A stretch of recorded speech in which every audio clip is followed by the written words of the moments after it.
Hey everyone, my name's Sebastian and welcome to Atmoseeker. If you're a player or GM that's looking to up the atmosphere and ambience of your game to inspire roleplay from your players, you're in the right place. I look at a lot of atmospheric and lighting techniques to help with tabletop gaming. Today I'm going to be looking at creating a cheap, affordable and easy to make fog effect for tabletop terrain. It's one of these USB chargeable micro foggers that's been modified for tabletop use. I'll talk about some of the results of using this tool, some of the pluses and minuses, and also show some examples later of it in use in some tabletop terrain. Okay, so the first step in making one of these devices is by purchasing one of these portable humidifiers off eBay. There's a lot of different types to choose from, but the one I've gone with here is made for placing into bottles. So it uses this cotton straw to draw in water into the transducer that's going to create that fine mist. Basically, the goal here is to provide it with a water source that's watertight so it can be placed into a variety of positions as well as something compact and portable. Honestly, the hardest part of making this device was finding the right bottle to have a watertight fit and be compact in size. An old craft paint bottle was the perfect fit. With the bottle now established, I can now cut the cotton straw to fit. It needs to be a snug fit because for the device to work, the cotton needs to contact with the transducer.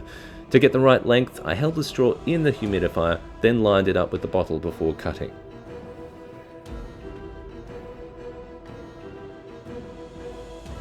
Next, I gave the humidifier a spray of matte black spray paint to help hide it a bit more around terrain. I masked off any of the delicate areas like the nozzle and charging ports. To be able to see the water level a bit clearer, I removed the label under some hot water, then used some isopropyl alcohol to remove any glue residue. Hey everyone, Seb here with just a little mid check-in just to do a big thank you to everyone who's been subscribing to the channel. Really been appreciating it and it helps the channel grow. I also do want to do a little creator spotlight to other creators in the YouTube community. This one goes out to Travis Savoy at RPG Music Maker. If you need inspirational and epic music for your RPG campaigns, this guy's stuff is fantastic. It's very inspirational and he's running through a few of the modules at the moment. You've got Curse of Strahd, Tomb of Annihilation and Rime of the Frost Maiden. And they're just hugely epic and inspirational and they loop very well the individual tracks, so worth a listen. You've been listening to it in this episode, tricked you there.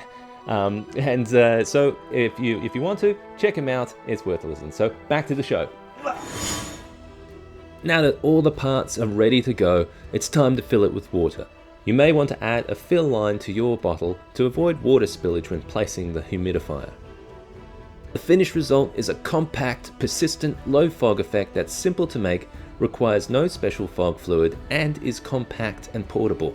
The micro fogger will last about 2 hours on a single charge, but can also be maintained with a USB cable. So the biggest question has got to be, since it's water vapor, how much condensation or droplets does it produce on terrain? Like all fog effects, condensation can occur. Anything in close proximity to the nozzle will start to gather droplets.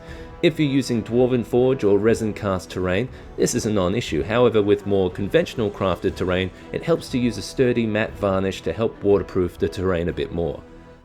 Unvarnished terrain could have PVA or Mod Podge reactivate from the moisture. To circumvent this issue, you could mount the microfogger on a small stand to give it a bit more distance from the terrain. What's more, if you have a recessed gaming area, the mist has enough weight to linger and gather, especially if you have 2 or more of these devices. Now, this isn't going to make a fog effect as thick as the fog chiller made previously on the channel, but for the price and ease of use, this has definitely become one of my go-to tools for adding visual impact to my terrain. Well, thanks for watching the video, and if you did like it, please hit that like button and subscribe to the channel. I'll leave links to any of the materials or items that I've mentioned in the description below. Also subscribe to the channel if you don't want to miss out on a future episode where I show how to craft this into some interesting concealers for this fogger. I'll also go into some extra tips and tools on how to shape the fog into some interesting effects. So subscribe if you don't want to miss out on that one. Until next time, I'm Sebastian, this is Atmoseeker, and let's create and inspire. See you next time.